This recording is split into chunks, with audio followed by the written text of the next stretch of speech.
Hello and welcome to another episode of AskGMBNTech. This is the show where we try and coax some common sense out of yours truly in a bid to answer your mountain biking tech questions.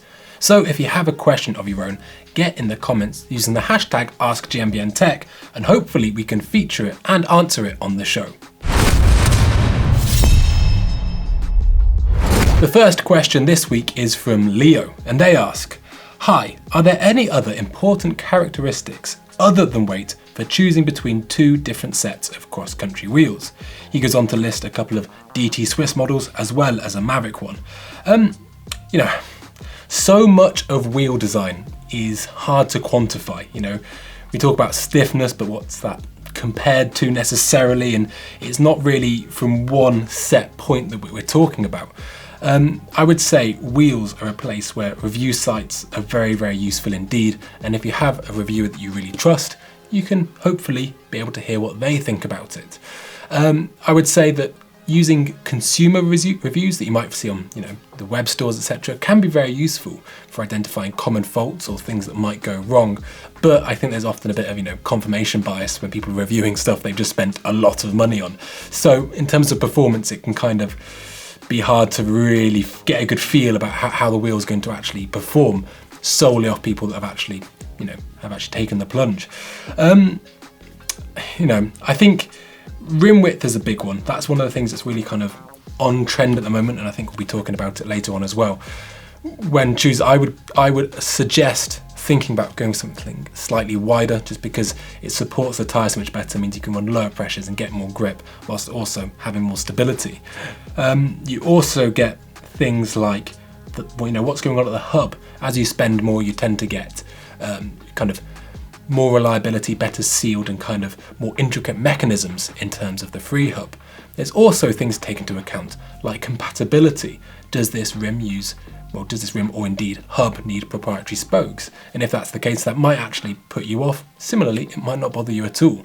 So there are lots of things to take into account. It's definitely not just done on weight, but XC being XC, weight is a huge factor.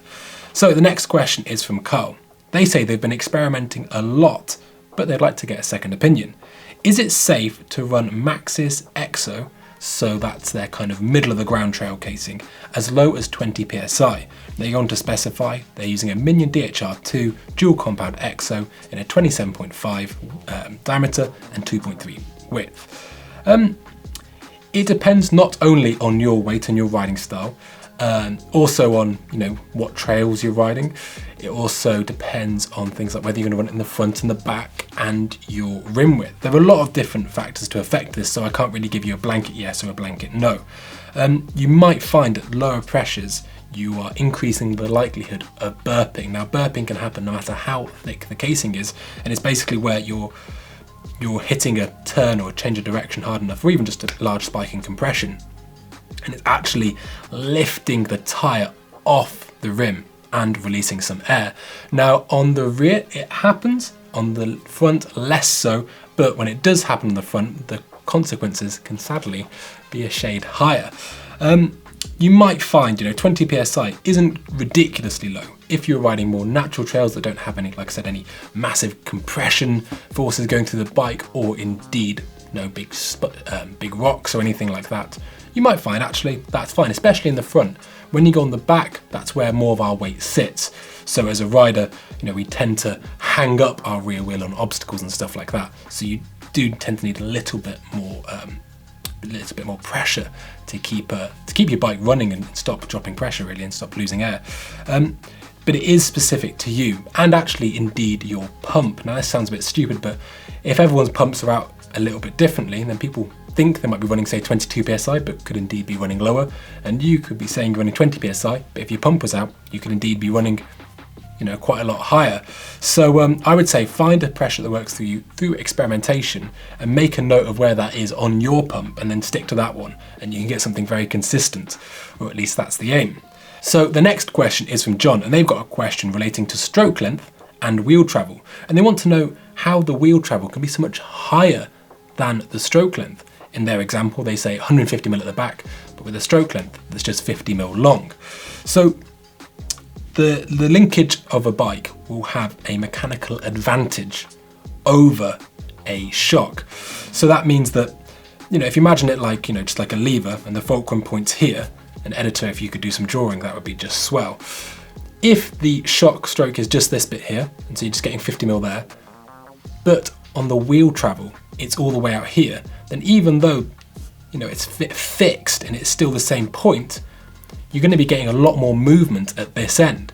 Now, it's not quite as simple as that. I mean, you know, it's not hard math to work out that would be a ratio of 3 millimeters of travel at the back to 1 millimeter travel of stroke length, should it be 50 mil and 150. But what you get is because of the way the linkages move, you get varying amounts of leverage at different points of the travel, which gives you different suspension feels. On a single pivot, it's obviously consistent, but when you go to any number of linkages, they can feel very differently and work better with different shocks, etc. The higher the rate of linkage, the easier and the more force it's going to have over that shock. Similarly, the lower the leverage rate, the harder it's going to be to get through that shock stroke, that's essentially what affects things such as ramp up or bottom out resistance, or indeed small bump sensitivity. Now, there are loads of things, that's a very simplified version, but it's one of the reasons that kinematics for suspension can be so complicated, because, you know, you've got so many different moving parts to give you your suspension feel. So it's a very interesting subject, and I hope that answers your question.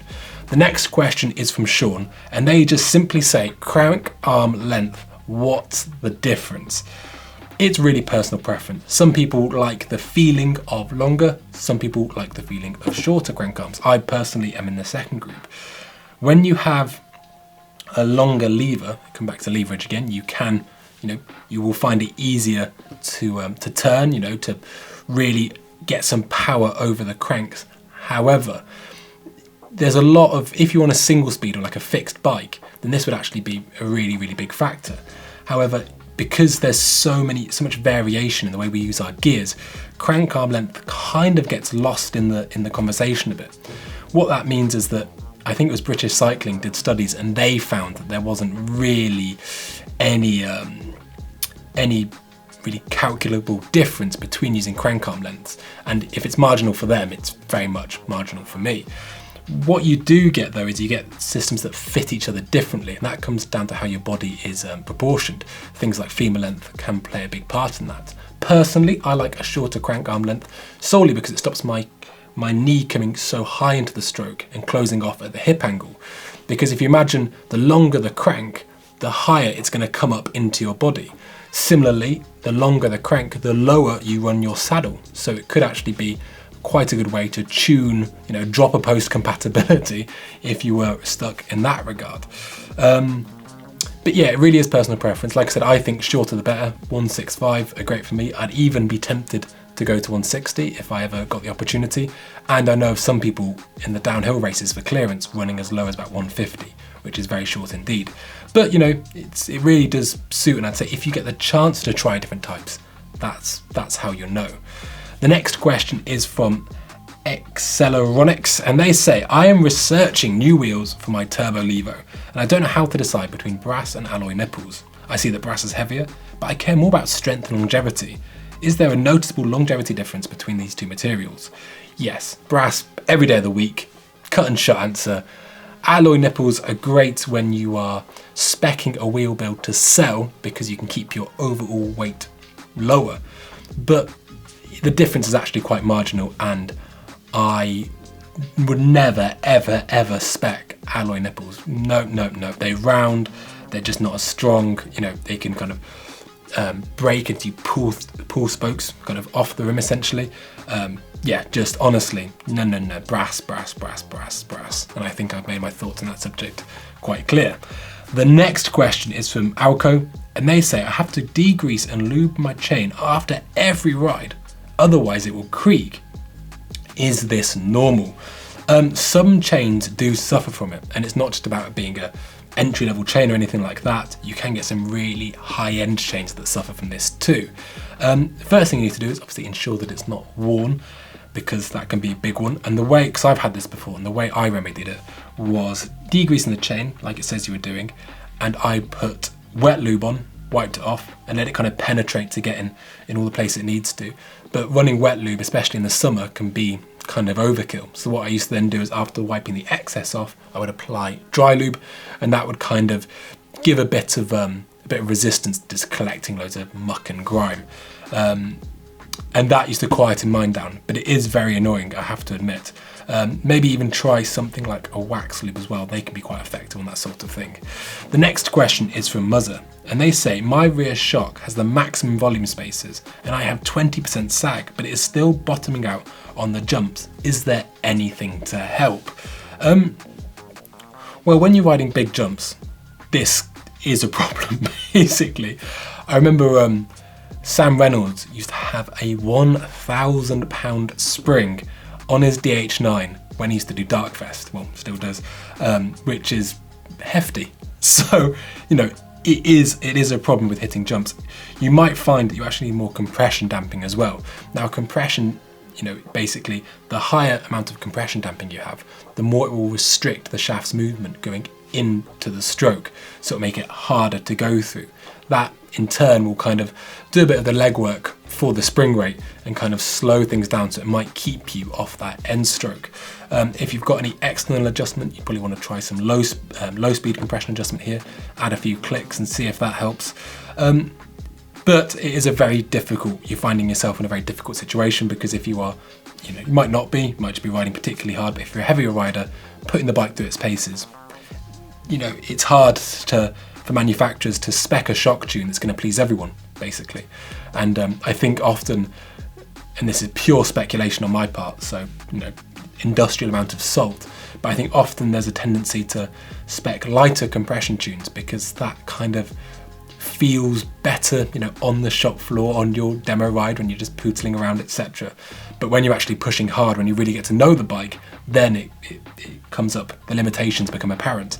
But they do feel, you know, that more supple, kind of better small bumps, so it kind of entices people in, I think. And if you were to try two bikes on the shop floor, one with a very harsh compression tune, well, sorry, a firm compression tune, and one with a lot softer, you'd probably be saying the one with the softer feels a lot nicer, and that could be the one you buy. But I hope that helps. Speak to your local tuner, and yeah, they could hopefully give you some options in terms of firming up that compression. The last question is from Patrick, and they say, with the addition of the Zeb to RockShox's fork lineup, will the Lyric be pushed down to trail category, or will it be their staple enduro fork? Now, this is a really good question. You know, I mean, can you remember a couple of years ago when the Pike came out originally, and it was the 160mm enduro fork, and you could even get 160mm 29ers on the enduro, etc. And then it seemed really weird, because then it seemed like it had replaced or superseded the Lyric.